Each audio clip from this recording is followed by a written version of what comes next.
What's up, everyone? It's Gavin or Tweak. Yo! What's good? It's Marcus or Pink. What up, what up? It's Charles or Chuck. What's good, everyone? You got Matt or Has. Bringing the heat this week. Another Tweak Talks episode. We're all very excited to be here. What's going on, everyone? Do a little quick around the horn. Chucky, what's going on, man? It's always good to see you. You're too tan these days, bro. Working too hard. I'm trying. Yeah, a lot of work out in the sun. But everything's been going good with work, which is amazing. And yeah, everything's progressing a lot faster than I thought it would. So super happy about that. Excited for the throne. And how are you doing, Pink? What's good, bro? I'm always ready now because I feel like I only can be second or third, or I meant first or second, so I'm already locked in. Yeah, I'm good. Nothing crazy happened this week, so that's pretty exciting. Just chilling. I'm a little tired, but I mean that's life, you know. You got work. So what's going on, Has? What's up? We got a lot. We are in full swing, by the way. The Throne 2 coming up pretty soon here to a venue near you if you live in NorCal. I don't know why I said it that way. But we'll be back at the Guild House this year. We did a roundtable last week, which went really, really well. We're really excited to share all the new stuff that we're doing, all the new shit we're trying with the Throne. And I know it's getting close to game time because we're really planning and really working on a lot of stuff. So thanks everyone who joined the roundtable, especially Gavin. Being there, having you on Phil's channel was a treat, obviously. And everything else is good, man. Playoff baseball starts soon, so I'm chilling for that. I got Wavelength coming up in my backyard soon in October. Wow, holy shit. I can't believe where we are in the year. It's already early September, almost mid-September. So Wavelength is coming up October 5th, and that's in New England, in Westford, Massachusetts. So check them out. Registration closed soon, and they're a regional event that wants to do really well, and they're flying out a bunch of top players, so I want to see them do well, and I think they're doing some good work. So if you guys want to go, please register soon, because that helps events out. Y'all Smashers take way too long for registers for shit anyway. You only do it after the price triples. I don't know why that's worth it to you, but figure your shit out earlier would be my recommendation. Anyway, Gavin, what's up?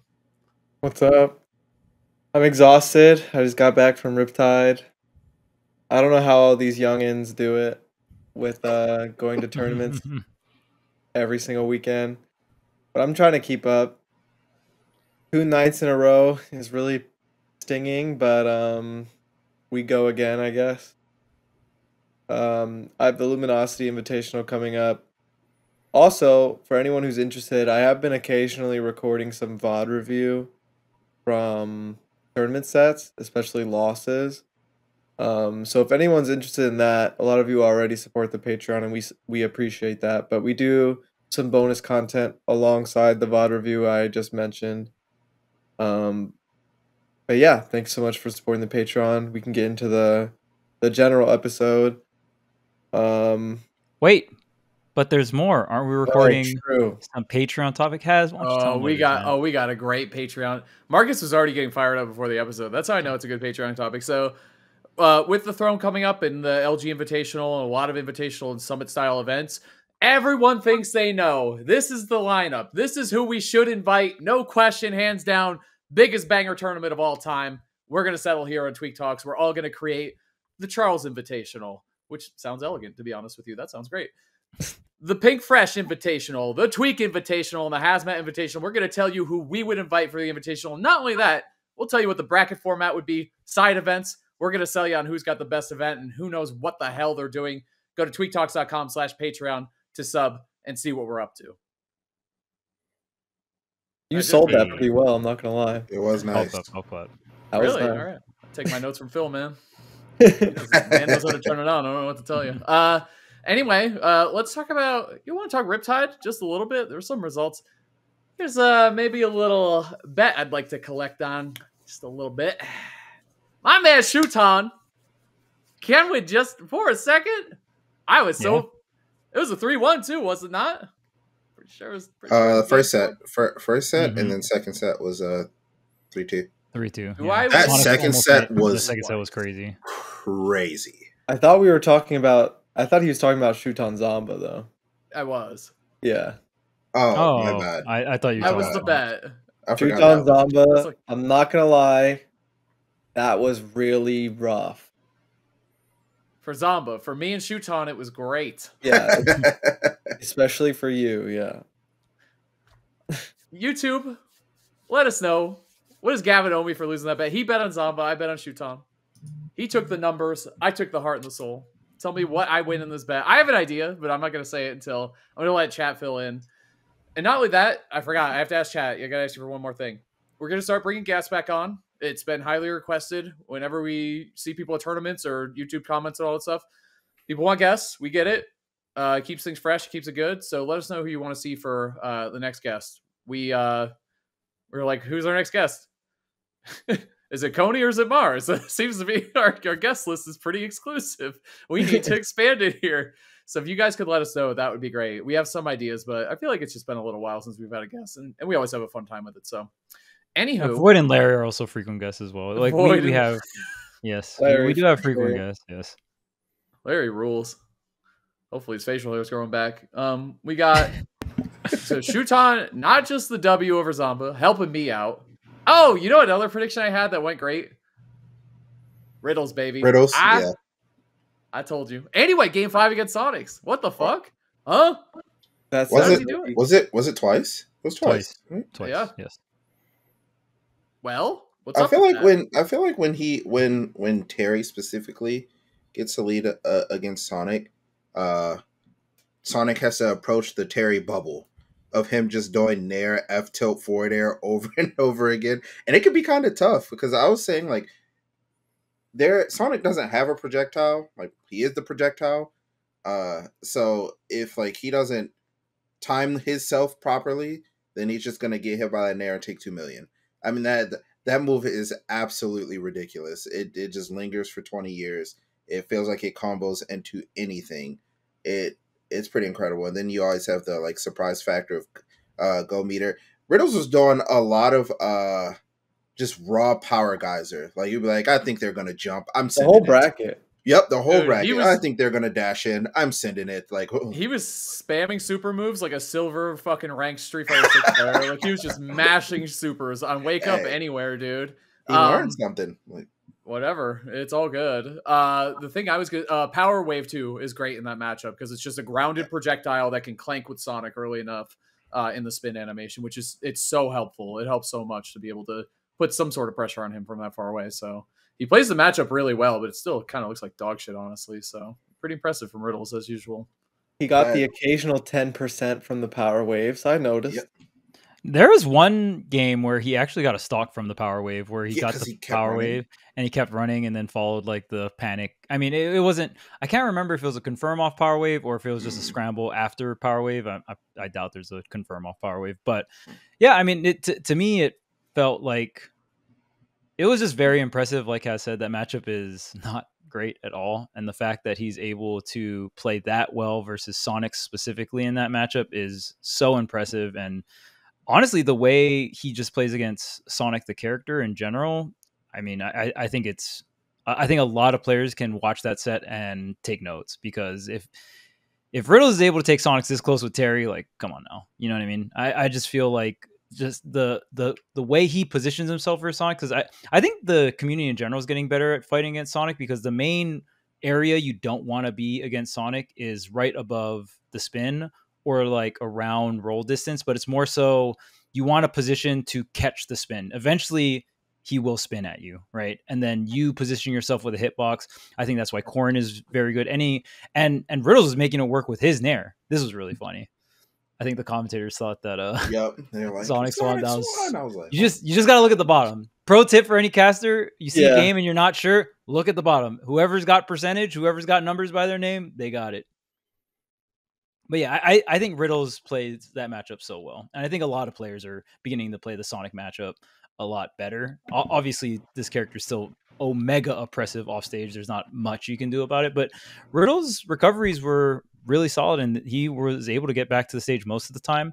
I think the main concern is just the amount of damage he was taking off stage, and even if he was able to get back on, he's just taking so much damage that part's a little rough. But once he gets Go Meter and gets back on stage, that's where the win cons felt like it was starting to come through. Because then his own damage output, like even just like the simple forward tilt into the Buster Wolf confirm for damage is quite a bit, right? And then obviously having Power Geyser as an anti-air. There were so many times where, yes, I feel like Riddles was doing the supers a lot, but a lot of power geysers had a lot of thought to it, where it's like, okay, you have no resources, Definitely. and realistically, you can only go here or regrab the ledge or some kind of positioning thing, and then just a very well placed power geyser. Another thing that I noticed that he was doing a lot more as well was just bursting in with the side B, not the crack shoot, but the power fist. What is it called? Burning Knuckle. There we go. Burning Knuckle, yeah. So he would burst in with Burning Knuckle a lot, would get stocks for catching people dashing back against the Burning Knuckle, or just, you know, get damage in stage positioning. It is a little risky. It's like going for something like a dash attack, but it felt like a really good mix of staying center stage and positioning Nair to beat out the spin approach, or coming in with burst options like that with the Burning Knuckle and stuff like that. So really enjoyed watching Rotos play this weekend. Me too. In general, I really enjoy it. My fighting game guys this weekend, golly. Some great head-to-heads too. Ashimo Riddles. That was That was great. Pure cinema. Pure cinema. It's a good set. Ashimo. Aiken. Cinema, bro. It was a cinema all, dude. It was so good. 2 game 5s. They were, dude. Someone in Twitch chat just wrote they were just taking turns beating the fuck out of each other. the riddles Ashimo said. I was like, that is so true, and I loved it, dude. It was so good. It was so fun to watch for me personally. Jazzo also had a good tournament, making top 24, so I was happy with that. And then he went from Ken playing as Ken against Mia to playing as Sonic against Mia. I was like, oh Took a game. no. He did take a game though. Game with the Which Sonic. is- Fine with Crazy. Sonic. I know He he's been plays putting Sonic, a lot of yeah. work in. Yeah, I know he's been putting a lot of work into the character, but I'm like, golly, is the matchup that bad? Is Jazzo that good? Is what's going on? Is it both? Like, Both. I think You know what's Mia was crazy? shocked. Like how, dude, think of the play style difference too. Like Ken was just like trying to mash your face all. Like Jazzo's pretty campy as far as Ken's go though, but like that's true. still the character difference is like I don't know. They're so opposite. It's funny to me because Jazzo is down to play Ken versus Sonic, but Game & Watch Ken, hold up, I'm bringing out the Sonic. Like that's wild to me, but I mean, That's a good point. I haven't thought of it that way. I don't know which is worse. Like, why now of all times, you know? Yeah. Well, he went Ken. It was like a Pokemon evolution. Like he went Ken, then Ryu, then Sonic. You know what I mean? Like it was just progressed in the stages as to what he wanted to do in the matchup. Or like Ken Game & Watch, dog shit. Ryu Game & Watch, less dog shit, but dog shit. And then Sonic Game & Watch, hold up now. Cooking. So that's good for Jazzo, man. I'm going to pretend I didn't see the Sonic pick, but I'm happy for him otherwise. He had a good set against Quid, too. I thought that was a fun set to watch. Good to see Quid do pretty well, too. Just falling shy of top 24. Gavin, you had a good prediction, too, Gavin. You said you thought your region would do well. Tri-State / New Jersey, a lot in top 24. Pharaoh was in there. Yeah. Pharaoh, And Zamba. Jackal didn't even show up. I was thinking, it's funny because I thought of you when he dropped out. I was like, oh, damn, there goes Gavin's prediction. But Guy, I don't think everyone knows. Oh, He's yeah. New Jersey, right? Guy was locked in. Guy was locked in. Up to Guy dude. I Guy? thought Guy had it. I against don't think Zamba. he's New Jersey, actually. Is he not? My fault. New York? Oh, New York. My bad. Yeah. Tri-State, nonetheless. Yeah, that Yeah. we count it. So, what do you have to say for that? Your region, New Jersey, New York, beast mode region. Who would have thought? Yet again, Beast in Mode Smash. Paul, my bad. Wait, what? No, You no. said Beast Mode region. I was like, oh, Beast mode snap. region. very Beast mode much Paul's from enjoyed- Florida. I very much enjoyed Beast Mode Paul, by the way. But, yeah, I mean, growing up, my region was the greatest region ever, and it's slowly just becoming that again. But yeah, there's something in the water here or something, because we're all really good at Smash. Zamba's super consistent. Like, that's the obvious one. Like, that one is, like, not even really relevant to, like, the region thing. But Syrup is a household name now. Like, those two have beaten me a bunch of times. Jackal didn't even show up, but, you know, you have, like, Pharaoh and Guy, like, just talking into top 24. I was in top 24 as well, and it was just obviously by far the most of like a region in top 24, I would assume. So yeah, I mean, Dan got cooked. I'm proud of them. A lot of them are young, and I expect them to continue to do well in Ultimate. And I also expect them to have a really good start with the next Smash game whenever that happens as well. That's just something I think about now that I've gone through the motions of a couple different games. Someone like Zomba or Syrup, like I really expect them to be dominant like pretty early on. With a game like a new Smash game. But Pharaoh and Guy are obviously right there too, and they've been traveling and getting better for a while now. But uh, it's definitely really nice to see, especially because me and Pharaoh had a small chat about the region in general before it all got really crazy, and it just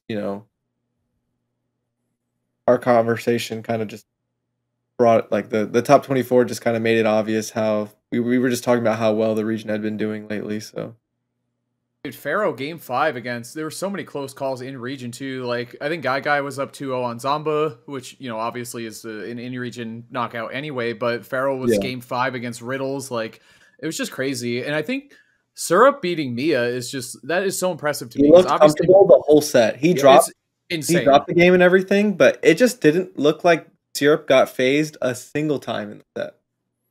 I agree 100%, which is insane. Even in my set with Syrup, all the games were close, but it just felt like he was comfortable the whole bracket. You know what I mean?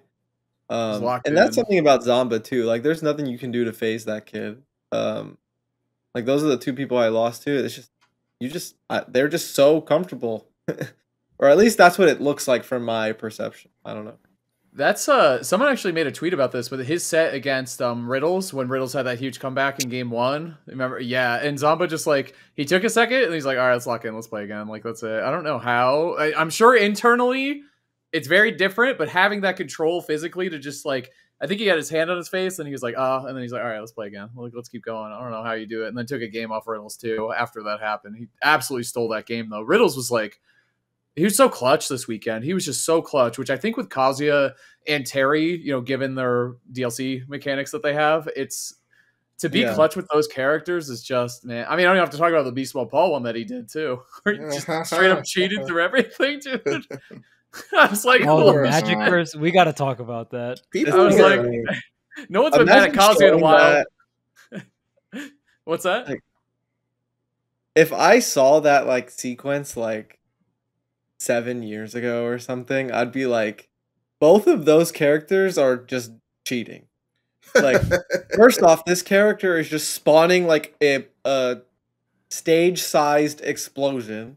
That's an item. Smart ball. Yeah. Like, first off, that's a final smash. Second off, that was an invincible final smash. Like, dude, what the heck is Smash, bro? Holy. Yeah. But yeah. Beast Mode Paul was vibing versus Shattuck. That's the set that comes to mind. That was a 6 set. Yeah. Wait, so I actually want to know. I wonder if Beast Mode Paul made an input error because I'm just curious, and if anyone watching knows, put in the comments below. But if Beast Mode Paul had more mana, I wonder if Magic Burst has more knockback in the beginning, if there's more mana, or if Beast Mode Paul just misclicked Magic Burst. I'm so curious because Riddles definitely seemed to know that Magic Burst does not affect Kazuya, at least the beginning part. So it just went straight into Electric. So I'm wondering if that was an input error, or maybe just like I'm wondering if it's more mismanaging the MP and just being like, oh, you needed more MP to have more knockback to knock him out of the tough guy or whatnot. I don't think the multi-hits would have been enough regardless of the mana. That's what I'm thinking. I'm thinking that Beast Mode Paul pretty low damage. Or maybe Beast Mode Paul didn't even know that. I don't know. I don't think the multi-hits changed at all. Yeah.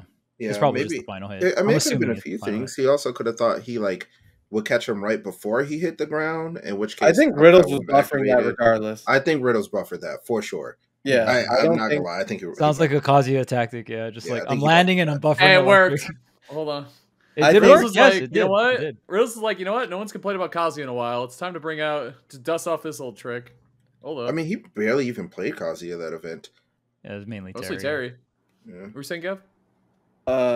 I think Beast Mode Paul just thought he was checkmating Riddles, which makes sense with the positioning in the Magic Burst, and Riddles was doing it because he had no choice. You know what I mean? You're muted, Charles. Muted, chat. Charles, you're muted. Oh, I'm muted? There you go. There you go. Not anymore. Oh, but yeah, I think Beast Mode Paul might have thought that, hey, this Magic Burst is going to connect before he hits the ground. Yeah, maybe that was the thought process. Because, I think that's probably the most the thing that makes the most sense because you don't have tough guy in the air, right? So Right. God, that'd be messed up. Some other sets that come to mind. Wait, Paradox no, let's again. talk about the Shattuck Beast Mode Paul. I Okay, know yeah, Gavin jump said he in. wanted to talk about Dive in, Gav. because what'd you like about that set, Gavin?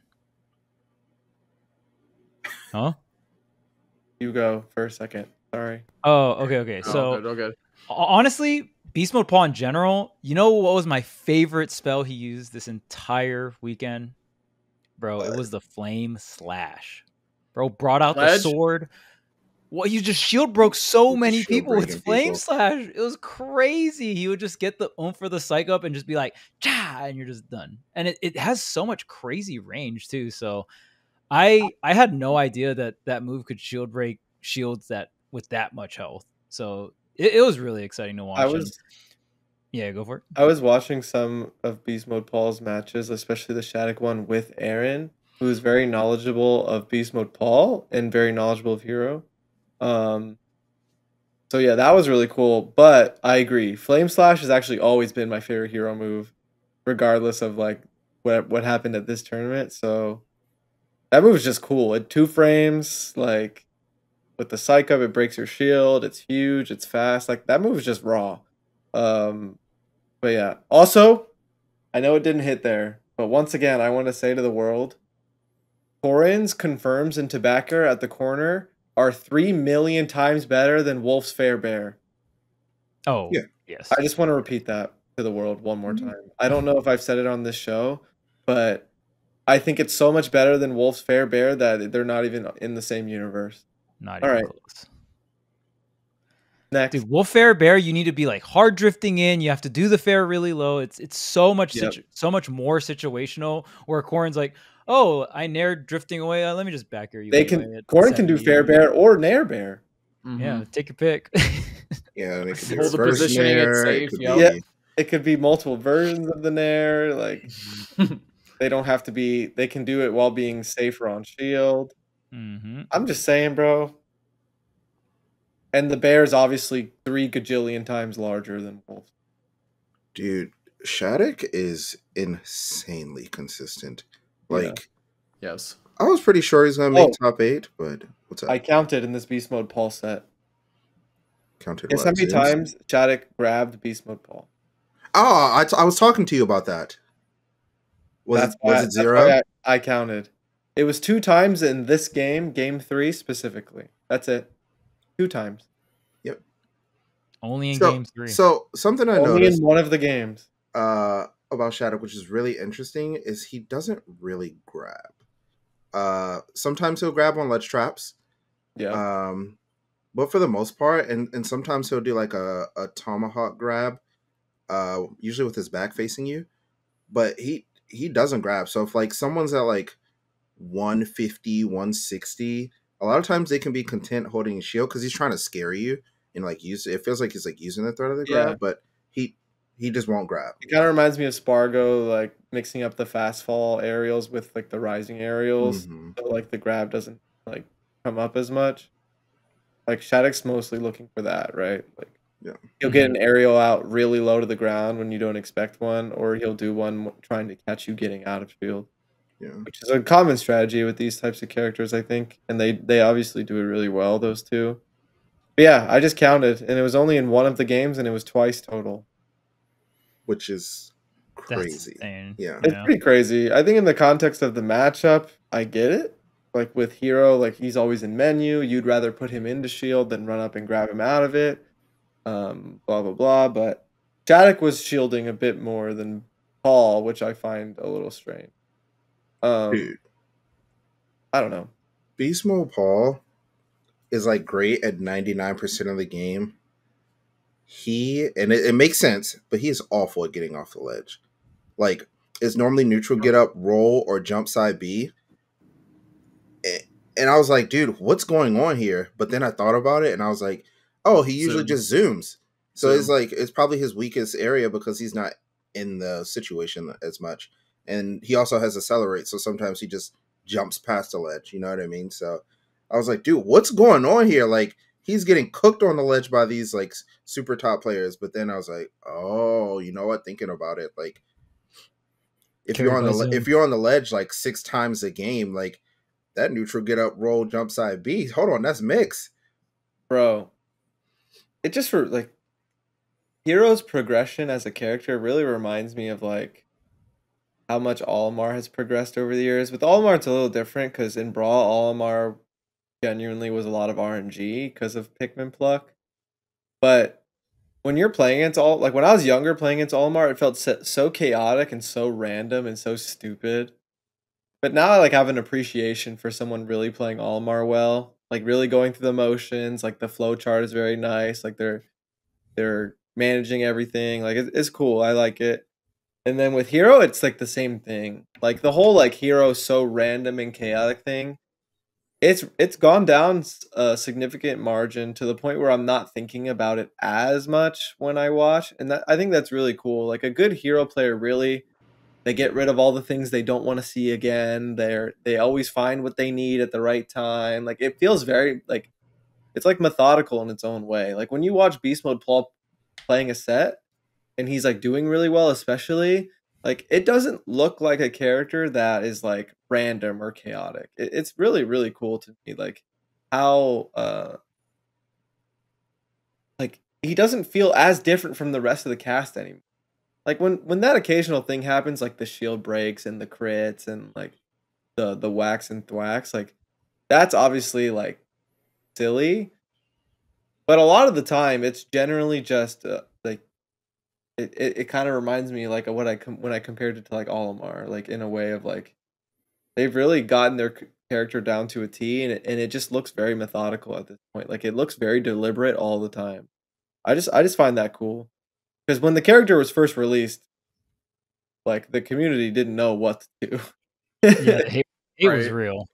Yeah. And you know what's crazy about Hero 2? I love the fact, I think if you play any JRPG or just RPGs in general, buffing your party and your characters is a very big part of it. And competitive Hero, to me, that's the backbone of Hero. It's not necessarily the range he has from side B. Like I know there are range things where it's a core to his gameplay, and he does, you know, like the second charge or second stage charge side B is like really good, has a lot of range. You can platform tech chase with it and stuff. But to me, the core of Hero is buffing himself up and changing the scenarios a bit more as they go on. And the cool thing is it feels a little bit like Shulk, but Shulk is a little bit more controlled, right? Where it's like, okay, I only can have one Monado art active at a time, and they have cooldowns, and it's the way I cycle through them. There's offensive ones, there's defensive ones, right? Some I can use for a mix of both. But then with Hero, it's like, well, if I just, it almost feels like Olimar in a way where he's scaling up. It's like, okay, well, if I just sit here and kill Pikmin and I don't do anything to Olimar, there's going to be 2 purples, 3 purples, right? I'm going to start dealing with. And literally, this character is different when there's 2 to 3 purples than before. And the same thing goes with Hero. It's like, oh, okay, I'm fighting Hero. Oh, snap. Now he has Accelerado. Now he has an actual combo game. Now he can track me in the air. Now he can edge guard me even harder. Oh, snap. He has Psych Up. Like, got to watch for the Flame Slash, got to watch for X, Y, and Z. So, and then on top of that, there's mixing them too, right? It's like, okay, he has every single buff, and then he has also Bounce, which affects a lot of matchups as well. So, kind of managing your own buffs, amazing character design. I've never even played a Dragon Quest, but I know the genre of JRPGs in general. It is such, they really knocked it out of the park with that character, and I think it also translates over to competitive as well, which is not even something that they need to do, but it's sick that it also translated to competitive like that. So the thing about his buffs in competitive too is it gives him a way to force people to have to approach him, right? You go out, you want to get, it's kind of like the Steve thing, right? Or Olimar, like you said. If you give those characters space, sure, you can camp them theoretically, you know, like that's characters who don't have stuff like that. You could just camp, quote unquote, just camp them, you know, like that's the way to beat them. Like Kazuya, who hits like a fucking truck. It's like he can't get stronger though. Like Kazuya just is Kazuya all the time. So you could just treat him that way. Hero, it's like I could shut it down if I close the gap, but then that gets scary too, because then what if he just pulls out? He still has, like you said, Charles, a well-designed kit anyway. Like he still is a swordy at the core, which I thought was interesting too, because you guys are talking about Olimar and Hero a lot, and actually Beast Mode Paul upsetting Cola put him in a collision course with Candle, who beat Hurt. So I think, so then they had to play each other, which to me is like, that sucks for Candle, because I feel like it's a much better grab to get Roy than it is Hero. Am I off there? I feel like Hero is just a really bad matchup for Olimar. Yeah. So I'm just like, it's so interesting coming off of got to be one of the biggest upsets of the tournament period is Candle over Hurt, and in general, Maybe. Hurt who has been so consistent, top 8 Supernova, even better than top 8, right? At Supernova, so consistent in Japan, and then just running into I don't know, Candle's godlike. I think Candle's someone else who needs to be on more people's radars, to be honest with you, just more. And if this doesn't do it, it'll be a tournament where he strings together 2 or 3 of these wins in a row rather than just having one, in my opinion. Yeah. You know what moment I think changed the tournament completely? Ooh, the moment. One specific moment. Mm-hmm. And I honestly, I blame him for my poor performance too. When Light F smashed on that platform, Yep. I think that Yep. ruined both of our weekends, bro. That's good. That was fated for neither of us to make top 8. I was in pools and I had a match and I'm like trying to watch both. I like keep trying to turn around and I saw that F smash and I literally yelled so loud that people turned around and looked at me. My heart broke, bro. Like Asimo is what you're talking about, right? Light versus Ashimo. He's winning that game. He's at 50%. Ashimo's at over 100. He F smashes on the platform on accident, and he gets up air shoryu'd. See you. When Ryu killed him for that mistake, I went through the whole roster in my head. Very few characters can kill you for that. I don't even think would Ganondorf's F smash kill him? Up smash Yes. kill him there? Yes. Or not up smash, no. F smash, yes. I don't think F You smash. can't F smash though, yeah. Yeah, I Wait. don't think you can F smash that, no. Fox- I mean, wait, Fox's which F smash platform? is actually not What Yeah, stage that was good. it on? So it was on small. Small battlefield, yeah. Oh, yeah, There It was is. at 50. It wasn't even 53. Yeah. He had another one where it started, I think, at 30 and it almost killed him. Like when he's got Shoryu, I think he was at like 40 or something. I don't think Fox would die to Ganondorf up smash. He might. No, not at that Uh, percent. No. Anyway, no slandering the Go Ashimo. That was a great play by him. Honestly, you don't have a lot of time to react to that situation. I don't think Ganondorf's up smash would even connect. Nah. No. The characters I thought of, I think Hero's up smash would have connected, but it'd have to crit. If Wario has waft, you die. Right. I can't think of that many characters that just immediately kill you for that. Steve. Marth. Steve probably wouldn't. Steve probably wouldn't. I bet don't- you I Steve don't heads. think Steve players would kill you for that every time. I think Oh, it not would every be- time. They'd I'm have saying to it's execute possible. really well to kill you there. Yeah. I don't even Mhm. think Steve kills you for that. Marth kills you there. I don't know if Mario would kill you for that. Someone has to play as Marth, so that doesn't count. 'Cause Okay, when they fair see- enough. Yeah. When they see that mistake, like I don't even think Mario would get the best possible situation. Every character gets a bunch of damage there, sure. Everyone punishes you. But Ryu's like I think the best Dude. character to kill you there. Dude, in the way he landed on the platform instead of going, you know what I mean? Like how he just Yeah. did it. So, dude, Yeah.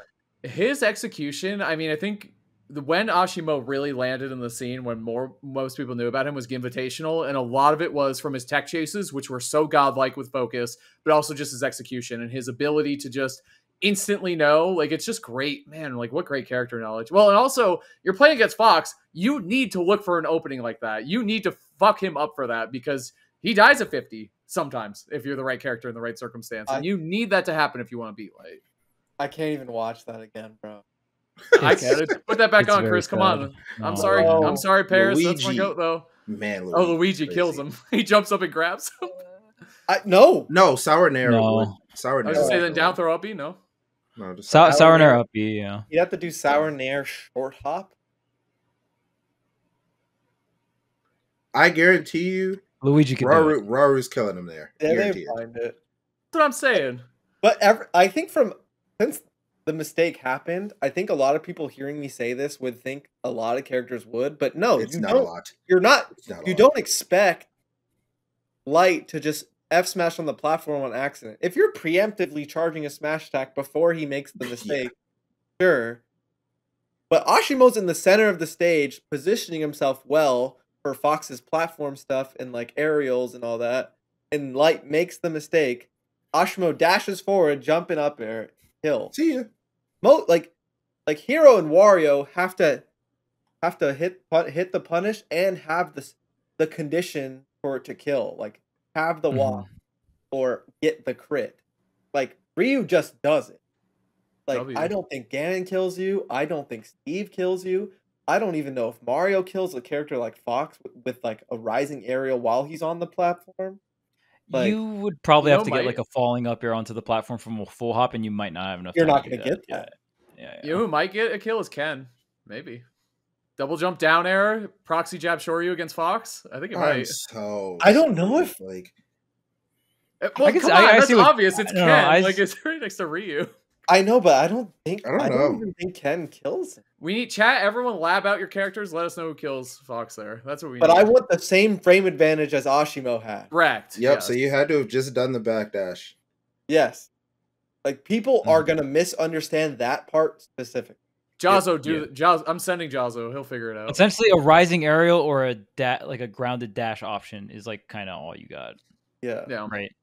And I mean, Small Battlefield has a lower platform, so you can connect. Dude, he was at and stuff.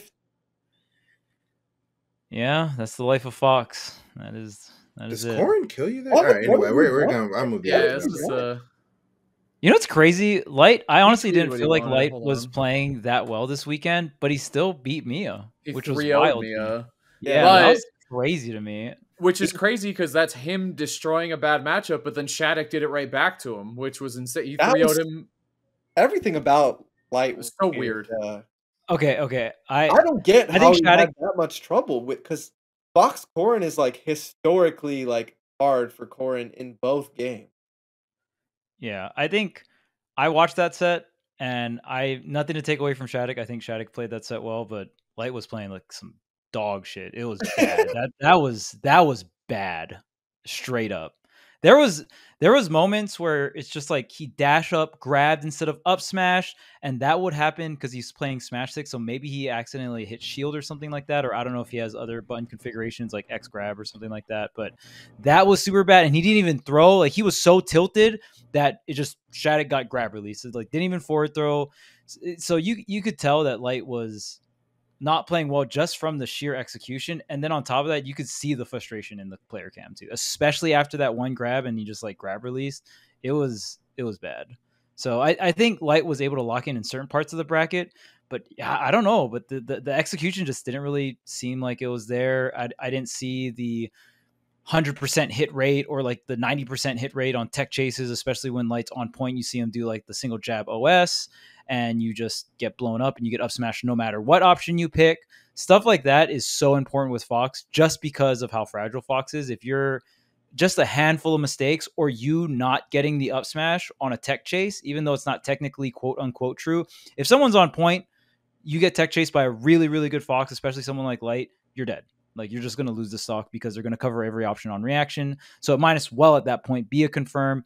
And that's so important for Fox is you wipe the rage. If you don't wipe rage as Fox and you're getting the back air at 160, 150, broken. You have to play so well. And that's broken. Corrin's Nair Bear is so broken in comparison to Wolf. It's already broken on its own, but that shit is so much better than Wolf. It's absurd. All right, sorry. I can't help but think about that every time because I played Wolf back in the day. Yeah, we all know Wolf's the worst PC. We know. I had that? Dude. But yeah. Shuton is the GOAT. The original come over from Japan, always perform. He's back. He cooked bro. He cooked, period, bro. He damn. Also, beating Sonics twice. For Light Mia, I'm not surprised. I'm not either. At all. I know Light very well, and unfortunately, I don't want to boost his ego too much, but when he says he is going to beat someone, he always does. Because he doesn't just say, like, he always is super confident, thinks he's gonna beat everyone, wants to win the tournament, blah blah blah. But when he talks to me in this specific way that he's Yep. going to beat someone and that he's figured something out, he always delivers. And he was so confident entire weekend that he would beat Mia that I had zero doubt that he wasn't going. I don't care what matchup it is. I wasn't surprised. Like, but obviously it was strange that he was capable of doing that, and then he like just gets smoked in much easier matchups. But I like still like I'm not surprised because he even talked to me about what he learned specifically. Blah blah blah.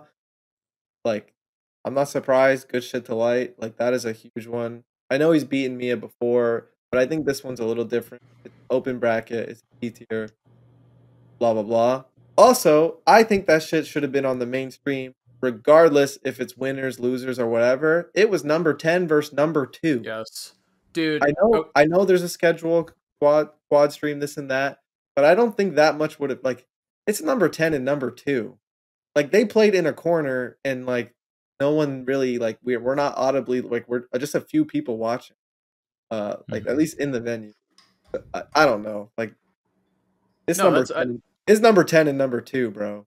No, Gavin, I totally agree. I think context is more important than if Yes. winners quarters is 2 players that are on hot runs. Okay, great, but that doesn't mean that you neglect the losers bracket that is something like that, right? Like you can make space, and that's where the quad does come in a lot really well. So at least it's somewhere for people to watch. And the quad was really good. Shout outs to the production team because the quad was very good this weekend because production casters could change the main stream what they were casting, and then there were 3 streams below, which is really cool, and then they have different layouts, which is awesome. And it's something actually I've been talking to Devin from House of 3K about because I love casting quad, and so do you, Charles. I know that. Actually, I love casting quad specifically with you.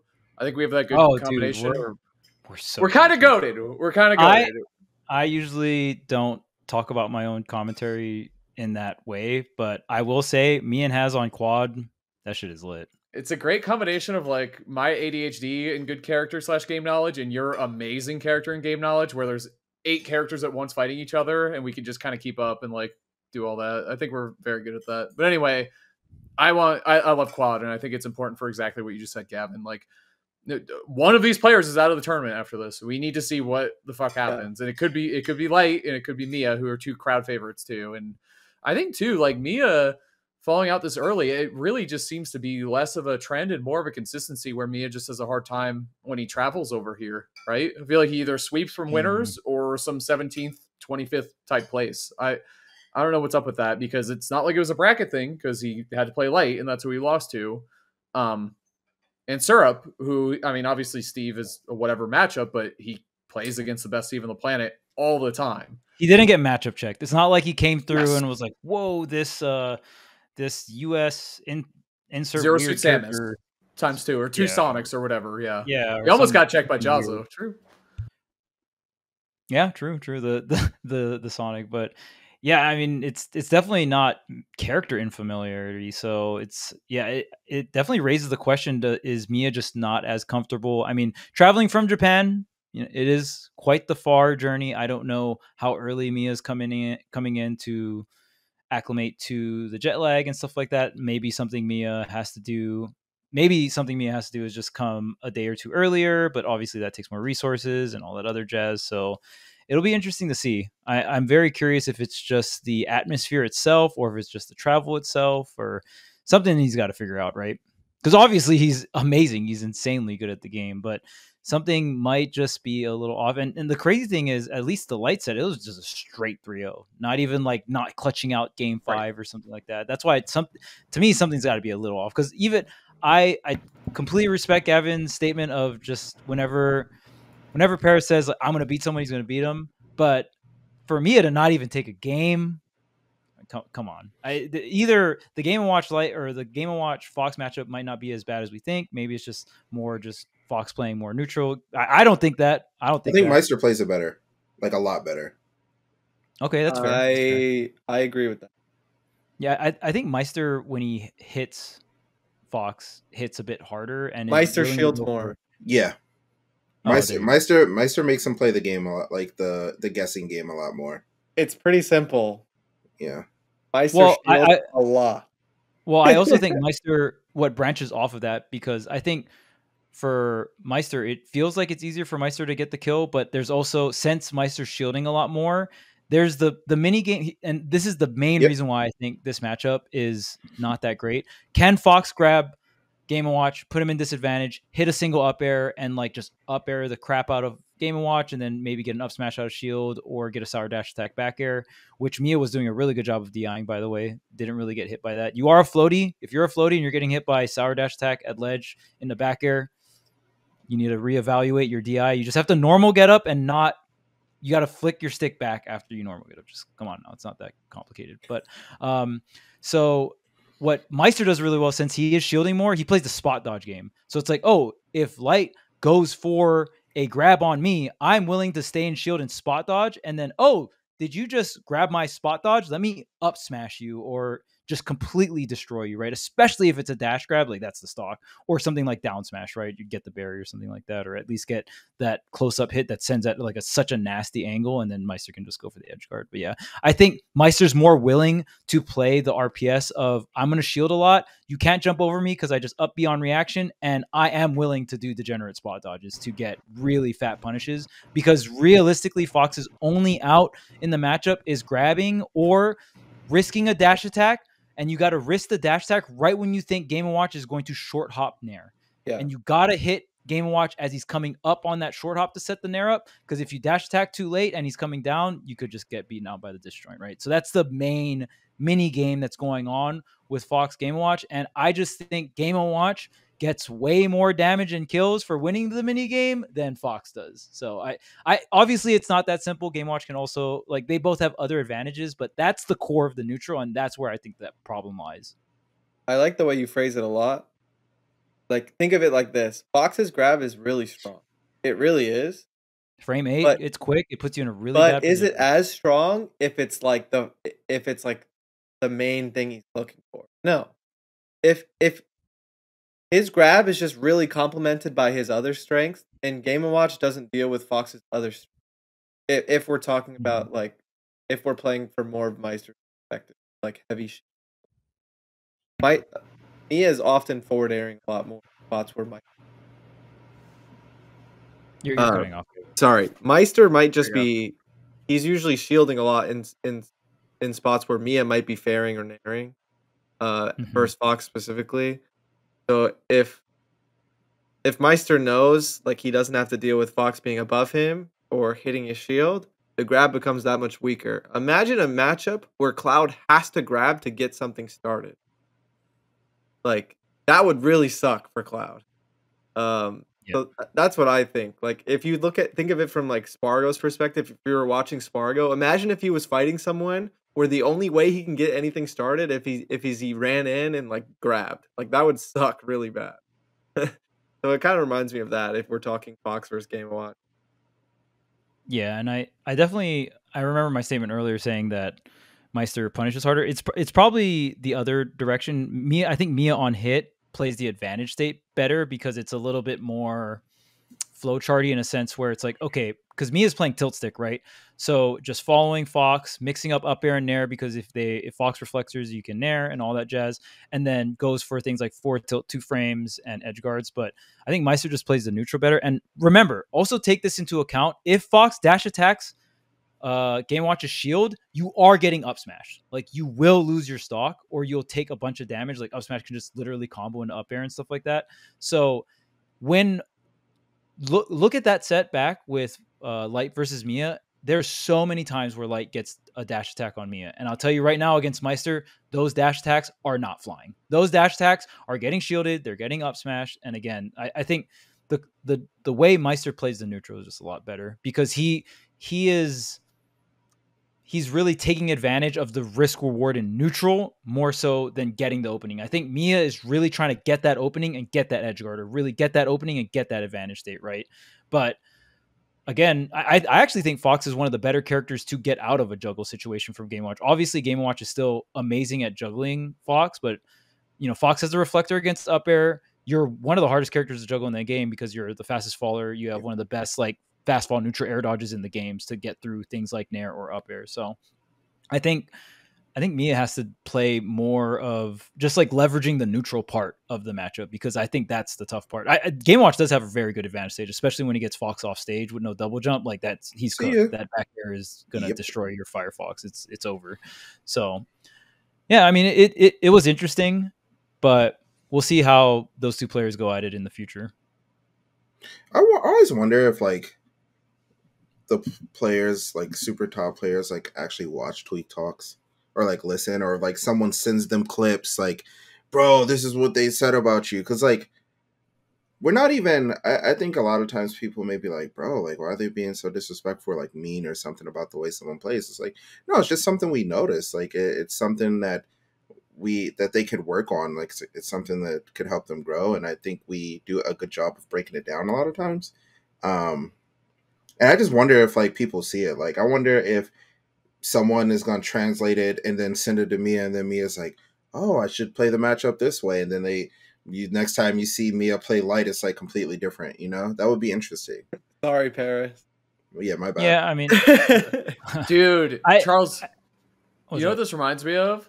We were having a conversation with other casters about in-house commentary or not, and how we kind of feel bad because it's like, man, he keeps getting neutral get up. Like, what's up with that? And there's kind of this back and forth where I'm like, I kind of hate it because that sucks. Like, it definitely feels like it could have an effect on the set. But on the other hand, and also as like a kind of regular sports watcher, that doesn't exist. I don't go to Yankee Stadium and hear the announcers go, man, this guy can't hit a curveball. It's like, well, shit, I guess I'm going to throw a curveball now, So Gavin, as a top-level competitor, and Marcus too, and I mean, we've all competed, what do you think about, I genuinely want to get your opinion, because I like it because you can work the crowd and get them into it, but I also think it's a different skill set because talking about the game and building a hype moment while people who are participating can hear you, I don't know. I feel some sort of way about it, honestly.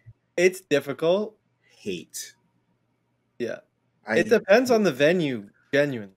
That's true. Yeah. That's true. Like, if I'm at EVO, which I have been. Oh, snap. Turn it up. It's technically, like, in-house commentary, but there is so much I can't even tell. Yeah. But if it's an invitational and we're in a much smaller space, it's the only thing I can. So there's it's possible. I don't think it's easy, and I will definitely be judgmental depending on what they say. Yup, that's what I was thinking too. Dude, when I hear misinformation, that's on me though. Like, but I will hate it. I will hate it. Gav, that's what I've always told players when I get asked this question about in-house. I'm like, I'm just doing my job. Your job is to not listen to me. I'm sorry. Like, It is what it is. If it was up to me, I wouldn't be doing in-house, but that's like what the event wants or whatever. So let's do it. But then I feel bad because I also personally know you guys, like a bunch of you guys. And it's like, fuck, they're definitely listening. I'm so loud. Like I'll hear something that is just obviously like a terrible thing to say for like what's going on in game. Like, it's just obviously wrong. Like, I'm sorry. While I'm playing. And I can't like get away from like hearing the that thought. Nope. But like it depends on the scenario, and then there's like in between events, right? Like there's Evo, then there's Invitational, and then there's in between where it's like a big space. It feels like a grander scale, but I don't think it's easy to do. But they don't have to care that much about the players. I think if you want in-house commentary, you can do it. Thank you. And fuck the players. Yeah. Like, it's not that big of a deal. Like, that's one thing. And I think Haz's perspective when he has to do in-house commentary is like, I wouldn't expect them to, like, any caster to think any other way. I think that's perfect. But like, if you say something trash, like, I hear it. Like, and you will be judged. Like, I will. Just put the headphones on, Jim. Just put the headphones on, all right? I don't like headphones. Put the earbuds on. Put your volume at max. Start jamming out. Just play the game. That's my Yeah. bottom line counterpoint. Is it's your job to tune it out. Sorry, like that's Dude, yeah, like, Yes, that's it my is. bottom line, which I've sucks. been doing this. But I've been doing this That's for what it so is. long. I deal with like the dumbest stuff every tournament. Like it's all the same to me. Like I'm scared it to is ask. Have you ever heard me say something and it distracted you during a match? I can't think of like. Yes. All right. I think your casting is like genuinely good. I feel like, Okay, we don't need especially that. like, But keep going. especially think of this, like Kaz, you Brings weren't out on the Smashy. show originally, but I think we were all such a fan of you, and like not just for like the podcast, but like we've always liked your casting, bro. Like Thank you. I'm an award-winning caster, so I appreciate exactly. that. Yeah. Of course. Once But- per episode, it's gonna keep happening. I don't for me, I can But if you try to get analytical and you genuinely just don't have that in your repertoire, it's going to upset me greatly. Like You gotta be You will careful take giving these tips out. Someone might do it on purpose now at this point. That's Like, true. wait, oh shit. some people do not want to see me You're win. just gonna like start saying the wrong moves that you're doing. Like I don't know why Tweet keeps going. That's for not even forward. that wouldn't upset me that That much. wouldn't have bothered me. Mm. Yeah, that Oh, wouldn't really? bother me because that's just so ridiculous. But Sure, I see it. If someone says like something that's just completely untrue, like someone hits Gavin Shield and it's like a -6 move or a -7 move, and they're like, or let's use 7, right? It's like a -7 move, and they're like, well, Diddy Kong has no way of punishing that. It's like, but he does. Like, like don't say that. bro, like imagine don't like say you're that. getting like you're dealing with like Samus or Game & Watch at the ledge, and they're just like, yeah, don't know why they're not getting off the ledge here, like or just like Troll. some shit like that. Dude, Against Game like- Watch Bacon, man. I don't, or just can't Mewtwo at go- the ledge. Don't sleep. Oh, Hold Mewtwo on. at the ledge. Hold You up. like He's see having a Light really recover. hard time here. Yep, Or, like, Why you doesn't like- he normal get up? like, or you see like Light or Spargo consistently recovering with the characters with the bat recover. Dude, they should be edge guarding them so much Dude. more. Does When that they just happen? start- Do you think I'm trying? Do you think I'm not trying? Like I don't When a get it. Like caster disagrees or says what they would have done, I'm immediately raging. Nice. Oh, dude, that's this the is- best. I don't know if they know, but this is so true. Sometimes I'll get home from a major and Gavin is so mad about something he heard wrong on commentary that he sends it to me. And he's just like, bro. And I'm like, so what? Casters? No, it's safe. That's all I'm saying. Yeah. Watch not the only out. one. Yeah. Oh, yeah. It happens all the time. There is, I will say that about casting is, God, you are under such a fucking microscope all the Yeah. time. To, like, bring it to a higher level. So, like, and obviously Charles and I've been there a million fucking times. And I've said things wrong before, and it's not like on purpose or malicious or something, but it's how you. The number one thing to be a good caster is learn how to learn from your mistakes very quickly. Just stop doing them. Like that's all. That's my advice. Find people you trust. Find people who you think have good opinions about stuff, and don't live in an echo chamber that just says, "No, you're great. Don't worry about it." All those idiots are wrong. It's like, well, hold on a second. Usually, chat. I love chat. This doesn't mean they're right all the time, but if they're all saying something,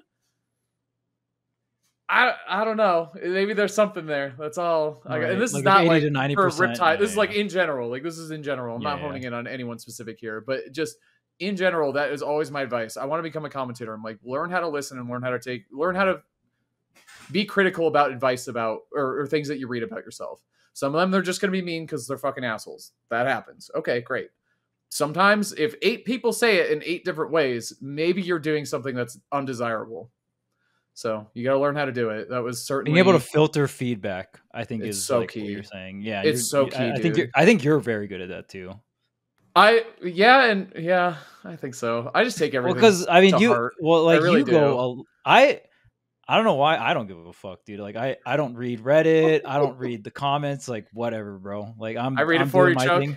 Don't look. You know it's crazy you do though. That's why I shout in you out there. because we've had blocks together and then you would like come and be like, hey man, like on Reddit or this, they said this, and this. And I was like, oh snap, that's really good feedback. Okay, like cool. And then maybe this, and this. You know what I'm saying? So I think you're very good at filtering feedback. I think I'm horrible at it. So I've tried to do it and I'm like, yo, this shit is whack. And You're always just like, these guys are Like, I fucking just idiots. give They up. have no idea Yeah, what they're talking. I They've just- never done this before. They don't know. Like the whole Charles rant comes out. dude, Like, I but like I start that's who raging. we're Yes. doing it for. Like, Yes, it's I just almost like, immediately start raging. yeah. So I don't even know how we That's got on this lit. topic, but yeah, dude, yeah. I'm sorry. We got I will say for in-house commentary, I do change how I commentate if I know the crowd hears me, and like in a way where true, yeah, right, like I instead of calling out habits and stuff like that, I will just say like what just happened. Like so that information is available for the player. I am kind of pointing it out, but I try not to. It's not like, "Oh, I'm not going to say, "Oh, wow, he hit his that's the third jump off ledge that he hit." Like I'm not going to say that, obviously. I'm just going to say, "Oh, he hit his ledge jump with that." You can be Like more that. objective, and you kind of craft your commentary to more being funny / entertainment and involving the crowd. And I think involving the that to crowd, me, yeah, is like the right. main thing for in-house. So I think you can always change your commentary. And if you are more analytical and you like to break down the macro parts of the game, and that's something I love to do, but when I'm commentating in-house, I do not want to accidentally give information that will affect the set. So I Yeah, will but put that fuck filter that. on. Fuck the players. Really? I mean, because to me, those things, those information is a way to make a story or a narrative. Shattuck keeps hitting forward air, back air at the ledge. If I'm saying that and the guy plugged in does not notice it and then adjusts accordingly, oops. Like Shattuck is so consistent at the ledge here. You can see him hitting his forward airs into back airs all day. How is Tweak going to adjust? He really likes that combo. Hey, I'm just saying, Marcus, why are you upset? It sounds like what Charles is suggesting is like, because it's in-house specifically, it's like more present and it's not anticipating the future or comparing the present moments to the past. Oh, I see. I see what he's saying. Like, it's like meditation. I bet you he rolls here or something or whatever, right? Shout out to Mars. If I was casting in-house, I think my style would have a difficult time if I was caring about the players, because I'm gonna point out everything. I'm flaming everything. Yeah. Like, I feel like when I cast it at Summit, I can't remember how I approached it too much, but I was definitely like more along the lines of like logically explaining why they were doing this and that because this player does this all the time. Like, so I sympathize. It seems very difficult. It's because you're not just casting in the same environment every time, you know? Yeah. And then you're not playing on the same stage list every time, so you can... Oh, I play a different game for a living every week. It's awesome, dude. One thing I will say, I think the perfect in-between is when they shut down the in-house for in-between the games, and then the players can go into the macro part being like, yeah, man, it felt like Tweak was doing a little bit of jump off the ledge, or it felt like Sonics was kind of overreaching with these back airs off stage and da-da-da-da, right? And you kind of critique some of the gameplay or go over the past game and talk more about all those macro aspects of the game, but the house can't hear you. And then the house commentary comes back on when the game is back into it. And I think Genesis has done this, if I'm not mistaken. They did. So to me, that's the perfect balance, because it's a good compromise, you can still talk about the macro part of the game, but you just do it in between games and it's more sectioned off, if you will. My argument was ideally you'd have casters just like a baseball game or a football game. Like they have fucking Tom Brady calling games or Tony Romo, like ex-pro players who can really break everything down, like you, Charles, on the screen at Nintendo. You know, they have casters who do that to the home audience, again, for the purpose of educating them and also telling them what they should expect from a storyline perspective. Here's how they're going to win. Here's how they're going to lose. You got to watch this player. You got to watch out for that, right? That doesn't blast out to the fucking stadium. So to me, that's two sets of casters that you need, or one caster in-house and two on whatever. But it's two different. They're so close that Smash just overlaps them, I feel like, because it's easier just to like, all right, yeah, they're already casting, like, let's set them up, which is totally fine.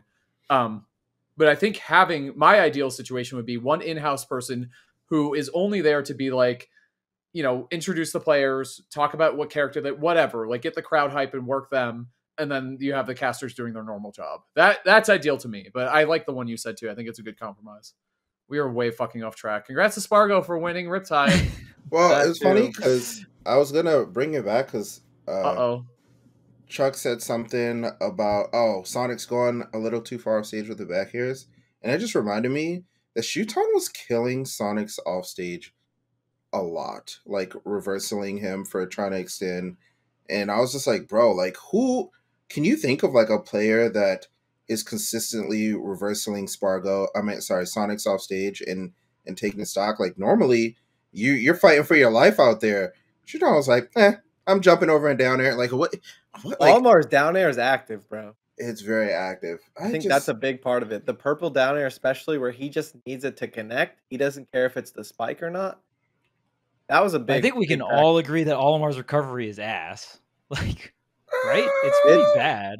It's closer to bad than good. Yes. Yeah. Okay. Yes, Yeah. for sure. Like Sonic for should sure. just edge guard him more, right? Yeah. Like, what is he doing, bro? Come No, on, like, like He doesn't. He can't do anything. He can't hit you once he presses up B. Like, and he has no Pikmin. Like, y'all are caster edge guard. haters. I love it. Anyway, Oh, yeah. what else we got? Dude, We're gonna go ahead. What, Marcus? Who's the? I guess it's just Spargo. Like the only. Like, I can't think of someone who's beaten Sonics twice in one. Gavin and Spargo. Yeah, Like, let's make think a about list. how many people have Short beaten list. Sonics twice in one event. definitely a short list. Short list as fuck, dude. He's Tiny so. Mark. I mean, you Dude, talk about. Spargo won 2 P tiers in a row. That's crazy. That is said a this shit He ain't got nothing, third at dude. the other one.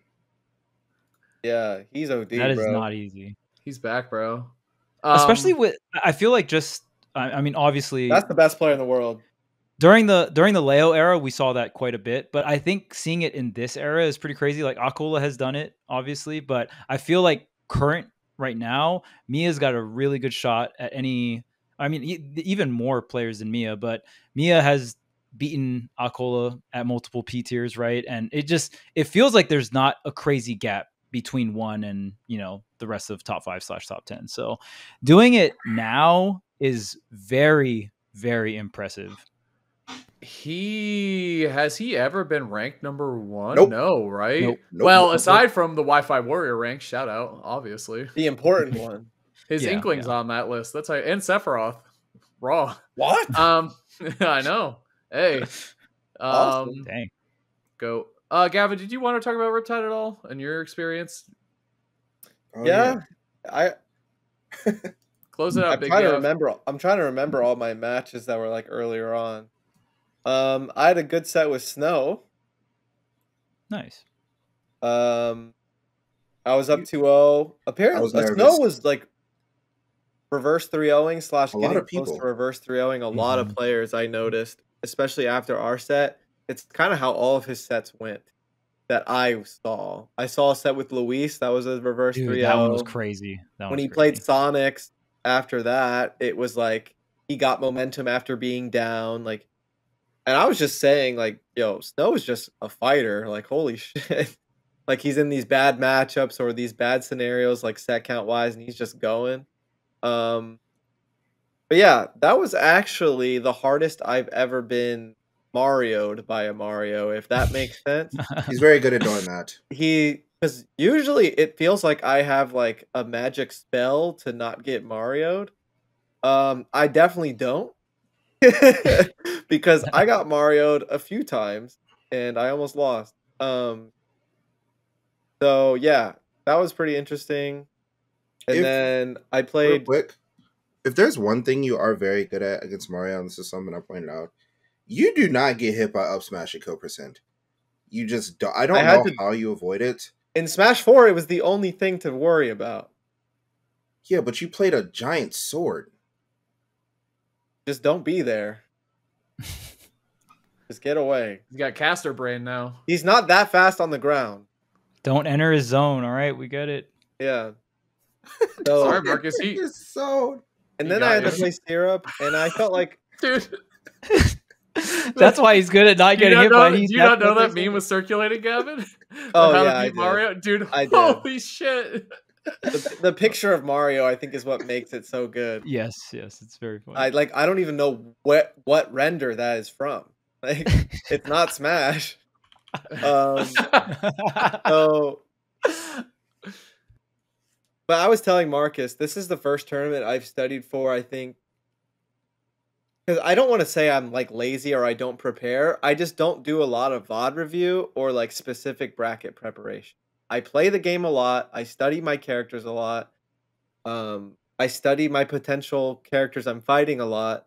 But I'm not looking at everyone I'm playing against and studying their matches. I'm not doing that all the time. So I'm not doing a traditional like preparation for every tournament. This was the first time I did more of a traditional prep since Terra, I think. So I felt very prepared. I played 0 people I was projected to play against. And I'm now going back to my previous methods because this is Smash Ultimate and you never play who you're supposed to play. I was very excited to play Mia. I was very worried about playing Icy Mist because Diddy Samus is very difficult. And then I was projected to play Snow, but that was like the only person I didn't study for because I had more of a priority on Steve and Samus than Mario. Okay? So, and then I'm watching Syrup versus Mia, and Syrup isn't breaking a sweat at all. And I play. How much Game & Watch experience does Syrup have? That's what I was wondering. Like, I was because bro, he was chilling. Ready. He was chilling, and he like footstool that anviled Mia at like 0, and he died off the top. And I was like, all right, I'm playing Syrup, who I've played quite a few times from my area. Blah blah blah. Barely beat him last time, so I knew I had a really big disadvantage. Like I know I won the last set, but did I really? You know it's what like I one mean? of those sets, that you feel like that afterwards, yeah. It was a coin flip. So I prepared a bit, and I'm pretty sure every game was last hit. And game 2 is where I was like, I'm done, because it was last hit, and he forward aired, and it hit the crafting table and extended it, and it's the only reason I got hit and died. And like, it's not like he put the crafting table there. Like the game just put the crafting table there when it spawned. Like, I'm timed his positioning. He was counting. He was like, all right, crafting table's coming down now. Let me position right here. Throw out the fair. No. So I knew it was kind of GG. And the Sephiroth game was close, but I lost. And I was just really upset because, I don't know, it just felt like a lot of things were working against me. Like, not to get into big detail, but... And then I played Zamba, and I knew I'd been playing Wario the past few days. So I wanted to start it, and me and Zamba practiced quite a bit. And my Wario was doing all right, and my Diddy was doing all right, but it felt like my Wario was doing a little better, so I was just gonna start Wario, and I probably should have went up 2-0. So it's just one of those events. Like I remember I had a streak like this for a while, a year or two ago, where I just like a bunch of sets, like for a few tournaments straight, just were barely not going my way. And the only thing that really kept me mentally in it was telling myself that like one day I'll have a streak where it's like the opposite. You know what I mean? The pendulum swings the other direction eventually. Like, I'm just waiting for the pendulum to swing. Not that I'm just hoping. Like, I'm still going to practice and work hard and everything. Right. But I know that event, like, that's just how Smash is. Like, small differences will happen. I'll get some lucky moments myself eventually. I just got to keep working on it. I'll try to work on some game plans and stuff. I mean, look at Spargo. He had a very rough season, first half of the year. Yeah, exactly. And now he's just first. I think it's hard not to get upset because the seasons are cut up so small now that it feels like pretty demoralizing to go from like a pretty good season to like a much worse start. But it's okay. And then earlier on in the bracket, like I said, I didn't play everyone I expected to. I played Anarchy for the first time, and that was instead of Icy Mist, I think. And Diddy Greninja is like really, really good for Diddy, in my opinion. Like that's like opposite of the Spectrum type stuff, like Samus to Greninja. Like Diddy can like pretty much every typical Diddy game plan works against Greninja, whereas Samus, like I was gonna have to play the most specific matchup. So, you know, that there's some fortunate type stuff going in my direction. But I mean like when you're far in bracket and it's game 5 and something goes your way or it doesn't, like right now it seems like it's not in my favor. So I'm just gonna keep trying to work hard to get the pendulum to swing, like Charles said.